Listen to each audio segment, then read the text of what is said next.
Hemos establecido una comunicación digital con San José, capital de Costa Rica, país ante el cual nuestro embajador es el ex primer ministro y ex ministro de Justicia, Juan Jiménez Mayor. Señor Jiménez, muy buenas noches, gracias por estar con nosotros en RPP.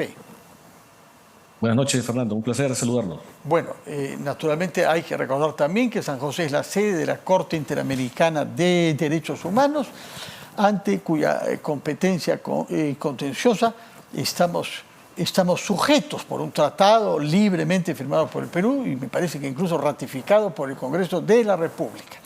Díganos, por favor, hablemos primero sobre Costa Rica y luego hablaremos sobre la Corte y sobre el Perú.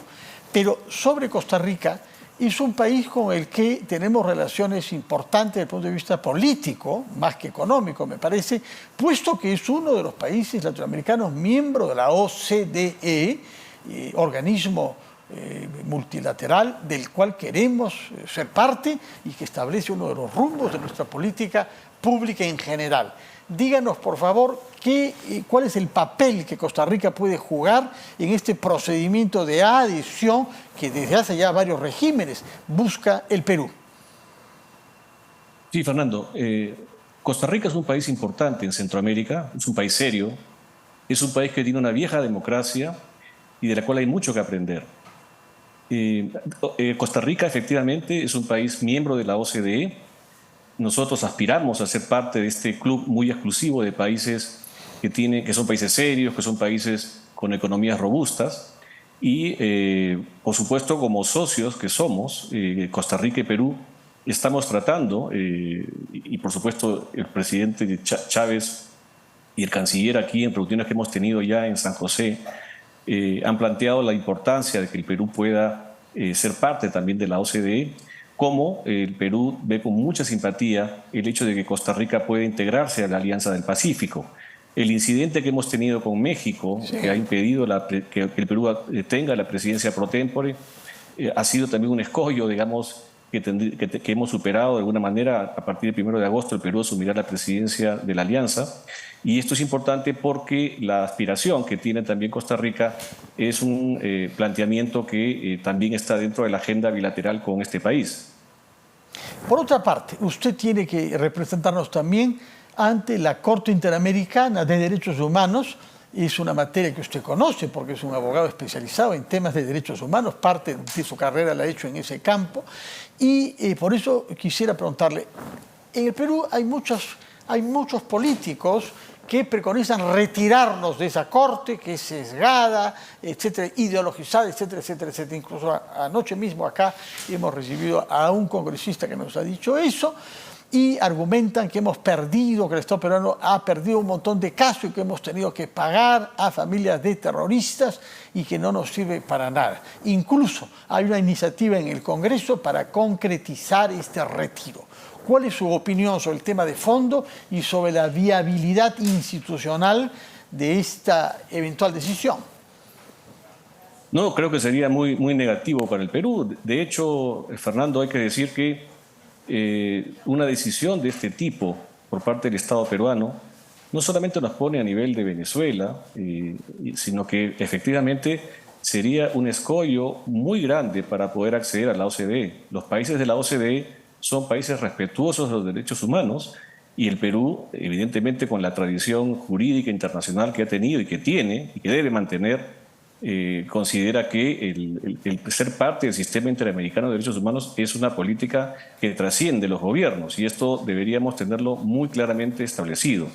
Efectivamente, aquí en San José, en Costa Rica, funciona la Corte Interamericana de Derechos Humanos, que es la instancia jurisdiccional del sistema, donde efectivamente los países defendemos las posiciones o asumimos responsabilidades internacionales en casos de violación de derechos humanos por parte de casos que presenta aquí en San José la Comisión Interamericana de Derechos Humanos. Creo que es importante además mantener una presencia aquí en San José con la Corte a efectos de que vean el interés que tiene el gobierno peruano en tener una relación constructiva. Es lamentable, Fernando, que desde octubre del 2021 el Perú no haya tenido un embajador aquí en San José, en Costa Rica, con lo cual hemos tenido una desprolijidad no solamente en la relación bilateral con este país hermano, sino que también hemos descuidado la relación con la Corte Interamericana de Derechos Humanos, manteniéndonos simplemente con una instancia de defensa, que es la Procuraduría, que además está muy bien representada por el doctor Carlos Reaño, pero que es importante que también exista una representación política que afiance la relación con la Corte y afiance, por supuesto, la necesidad de que el país no solamente sea un país respetuoso de los derechos humanos, sino que también acuda al sistema interamericano a efectos de que podamos establecer una agenda de trabajo constructiva. Pero ¿es verdad o no que hemos perdido la mayor parte de los casos en que hemos estado envueltos ante la Corte y que las decisiones se tomarían con sesgos? Mire, eso es un elemento que hay que tomarlo con pinzas. Efectivamente, probablemente en los inicios de la Corte Interamericana, todos los casos que se planteaban por parte de la Comisión eran casos en donde probablemente los estados perdían los procesos. Eso ha cambiado. Fíjese, hace 2 semanas la Corte Interamericana emitió una sentencia de un caso vinculado a un pedófilo norteamericano que fue condenado aquí en San José y que acudió al sistema interamericano por supuestas vulneraciones al debido proceso vinculadas a las notificaciones consulares. Finalmente, la Corte Interamericana denegó a la Comisión Interamericana esta demanda y le ha dado la razón al Estado de Costa Rica. En el año 2021, un caso que fue sometido en la Corte por parte de la Comisión contra el Estado peruano también significó que el Estado peruano ganó ese proceso, es decir, la Comisión Interamericana no tuvo una posición favorable. Era un caso vinculado a un magistrado que había liberado a unos narcotraficantes en Perú. Y por supuesto hay que recordar el caso más importante, yo diría, de los últimos años, en el caso peruano, que es el caso Chavín de Huántar, en donde la Comisión Interamericana no tuvo todas las de ganar y más bien se pudo efectivamente blindar la labor que realizaron los comandos Chavín de Huántar en esa ocasión. De tal manera que es muy relativa esa afirmación de que se pierden o se ganan los casos, porque eso va a depender muchísimo de la defensa que realice el Estado peruano.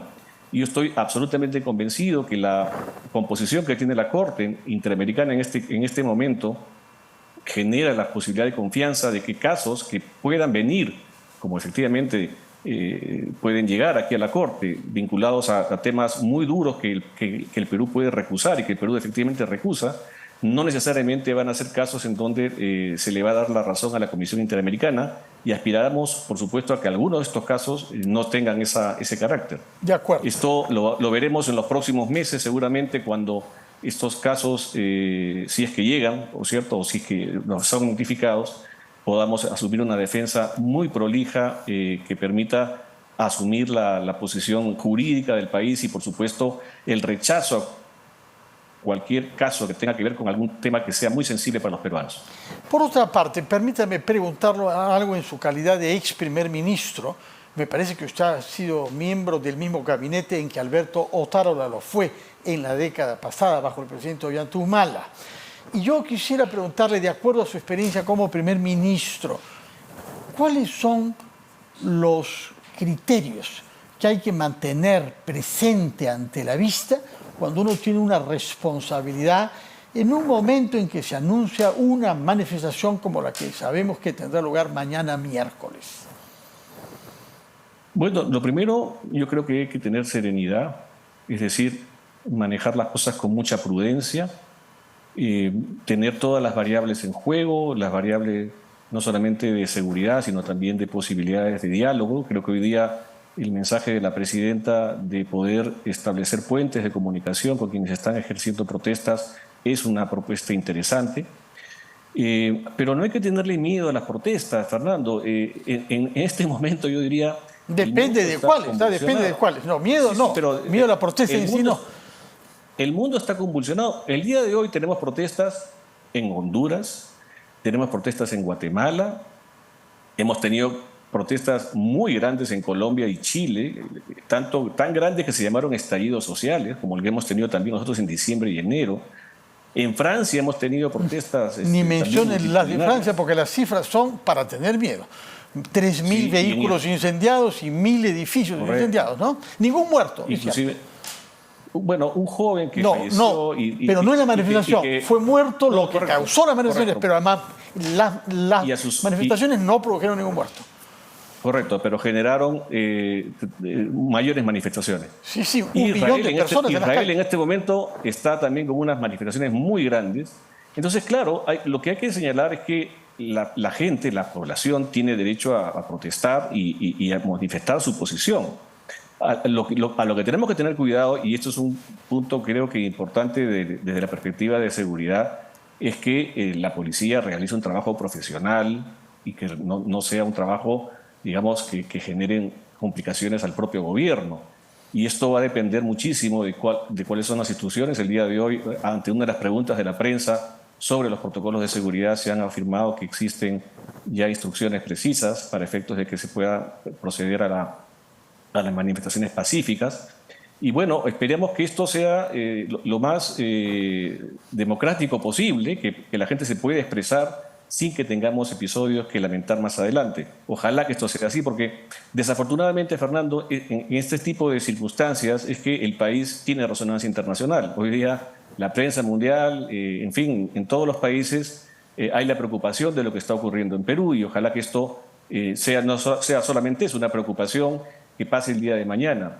No hay que tener miedo a la protesta, lo que hay que hacer es que las protestas sean canalizadas de manera adecuada y que el gobierno, por supuesto, responda de manera prudente como corresponde. ¿Qué ecos hay de la situación que usted describe en el Perú, en la prensa de Costa Rica y en general en la prensa internacional que usted lee o sigue en radio y televisión? Sí, bueno, siempre son las malas noticias las que generan cobertura mediática en todos los países. Hoy día estamos con esto, hemos tenido el problema del dengue también resonando en la prensa de aquí. Pero lo que tenemos que ver es cómo podemos nosotros también generar una agenda positiva. Y yo creo que el tema político peruano, que ha generado también mucho ruido desde diciembre del año pasado, con las circunstancias del golpe de Estado, 6 presidentes en 6 años, genera una preocupación en los diálogos que uno tiene aquí con políticos, con diplomáticos. Precisamente se aprecia eso, ¿no? ¿Qué pasa con el Perú? El Perú era un país estable, un país que estaba dando la hora en todo el continente, que estaba creciendo de manera espectacular. Ese es uno de los elementos también que se plantea. ¿Cómo es posible que la política, que sea tan mala en el Perú, tenga una economía tan buena? Una economía, digamos, que genera crecimiento y genera, digamos, estas matrices fiscales que son verdaderamente robustas en el caso nuestro. ¿Y qué es lo que contesta esto es usted cuando estos interlocutores extranjeros le preguntan qué está pasando en tu país justamente? ¿Por qué es que se ha abierto una especie de incertidumbre en un país que se había vuelto previsible?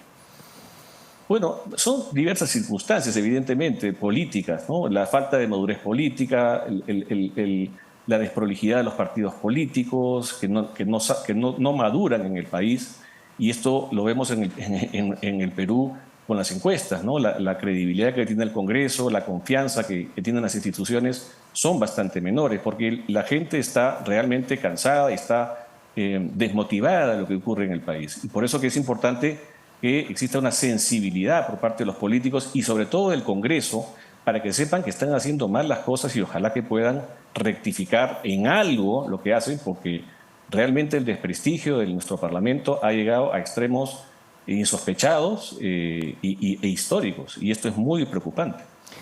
Doctor Juan Jiménez, muchas gracias por su tiempo y por estas explicaciones, y bueno, nos mantiene informados entonces de las decisiones y de los casos que lleguen a la Corte Interamericana que conciernan a nuestro país. Muchas gracias por su presencia en RPP, que tenga usted muy buenas noches.